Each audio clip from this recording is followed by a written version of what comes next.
Beykoz is a district in Istanbul, Turkey at the northern end of the Bosphorus on the Anatolian side. Beykoz includes everything from the streams of Küçüksu and Göksu up to the opening of the Bosphorus into the Black Sea, and the villages in the hinterland as far as the Riva. This is one of the most pleasant and peaceful districts of Istanbul, with much greenery still intact.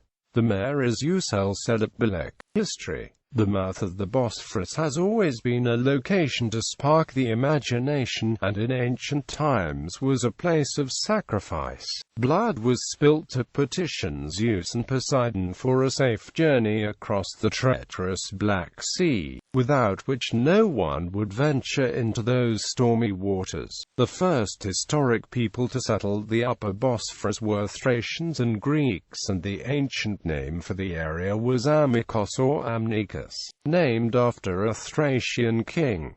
However, the area has changed hands many times since, as well as being one of the most strategically important crossing points in history. The Bosphorus itself has always been rich in fish and opportunities for plundering the even richer communities around the Marmara, and Beykoz has been settled by wave on wave of invaders from around and beyond the Black Sea. Thracians, Bithynians, Persians, Greeks, Romans, Byzantines, and finally Turks. In the Ottoman period, the land behind Beykoz was open country and forest used for hunting and an escape from the city by the sultans and their court. The hunting lodge at Küçüksu, and the fountains and mosques that decorate the villages along the coast date from this era. The name Beykoz was established at this time and appears to derive from Beykoz. Under Turkish control, the straits have retained their strategic value. Indeed, British troops assembled in Beykoz on the way to fight in the Crimea in 1854. Later attempts were made to bring industry to the area, most importantly the glassworks at Pazarbaşı, which began as small workshops in the 17th century and by the 18th and 19th centuries were a well-established factory making the ornate, spiral-designed or semi-opaque white glassware known to collectors worldwide as Beykoz ware. A well-known shoe factory was later built. Now both glass and shoe factories are closed. On the hillsides above the Bosphorus, Beykoz has always suffered from uncontrolled development, and large areas above the Bosphorus are covered in illegal housing, where migrants have come to live and work in the glass and other industries. Areas like Küçüksu and Pazarbaşı are continually struggling to put in infrastructure to keep up with the housing being built illegally or semi-legally. Due to this incoming industrial workforce, Beykoz has had a working-class character unseen behind the luxury of the Bosphorus waterfront. Schooling is somewhat of a problem, and it is common to see children from the Beykoz area going to school by boat to the European side. Now the illegal building is happening in the forests further back from the sea, particularly in the areas of Kavasbaşı in El Mali. This countryside is scattered with little villages, all of which are expanding now. More roads are being put through. Not all the new housing is scrappy, and Beykoz holds some of the most luxurious new development in the Istanbul area. The villa estates of Akarkent and Beykoz Konaklı, home to film stars, members of parliament and other Istanbul glitterati. How attractive these places are and how cultured and respectable the residents are matters of some debate. The Bosphorus has historically been teeming with fish, and Beykoz does have a small fishing community. The fish restaurants at Anadolu Kavacı in particular have sprung up to serve day trippers from the Bosphorus tours by ferry boat.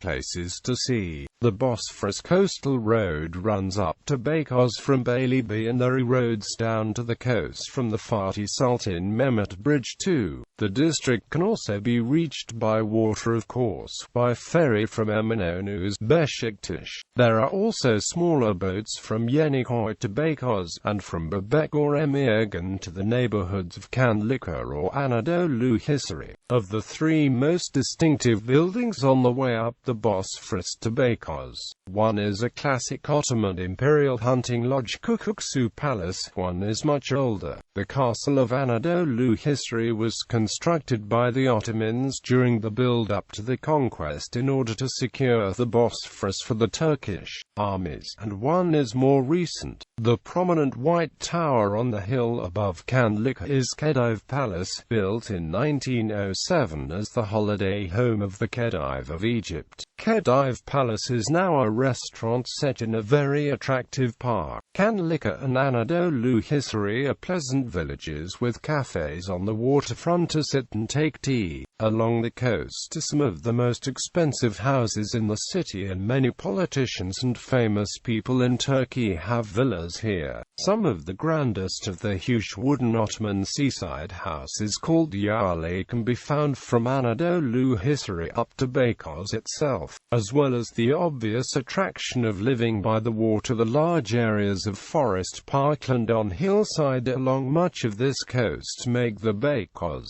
waterfront a peaceful retreat from the city. But the water is a clincher. The scent of the sea coming off the Bosphorus, people fishing, the huge ships sliding by, the sound of foghorns in the evening. No wonder the restaurants and nightclubs on the shore are the classiest in the city. And the coast before Beykoz has its share of these clubs, such as Hale Carvesia Club 29 in Küçüksu, restaurants such as Korfezli. Much of the coast is built on, unfortunately, and the buses that drive the coast road are a law unto themselves, but there are still plenty of spots on the waterfront to eat, drink, fish or just sit. In places such as Yalikoy there are boats moored up selling grilled mackerel. In Beykoz itself there is a large park on the hillside, and a number of attractive Ottoman fountains. The town centre also has a village feel to it, with smallish, aging buildings, many of them houses rather than blocks of flats, especially on the hills that climb up away from the coast. Being far from the city, infrastructure such as natural gas is taking its time to arrive, but the general peacefulness of neighborhood and the possibility of a Bosphorus view more than compensate. There is, however, very little in the way of nightlife, or even evening life, or smart places to eat and drink this far up the Bosphorus.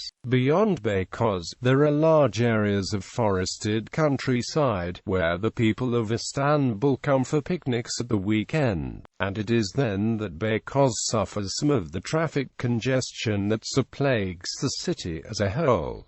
Some popular picnic spots include the Upper Bosphorus villages of Anadolu Kavacı, Anadolu Feneri and Poyrazköy. In Anadolu Feneri, the historical light tower Anadolu Feneri can be visited, Kavak being particularly popular as the last stop on the Bosphorus ferry cruises, where people stop to eat fish and walk up to the castle on the hill. Fener and Poyraz are smaller but very pleasant fishing villages. The Black Sea village of Riva, where you can swim but you must be careful as this is near the mouth of the Bosphorus and sometimes there are dangerous currents. The inland around and between Cumhuriyetköy, Ali Bahadir, Degirmendiye, Akbaba, Diraseki and Polonskoy are all popular retreats, and new roads are being put through to service the luxury housing that is going up in places. There are a number of tombs of Muslim saints and holy places that also attract visitors,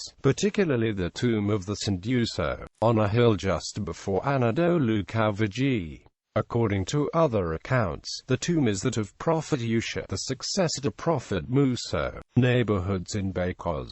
A list of the neighborhoods of the district of Beykoz are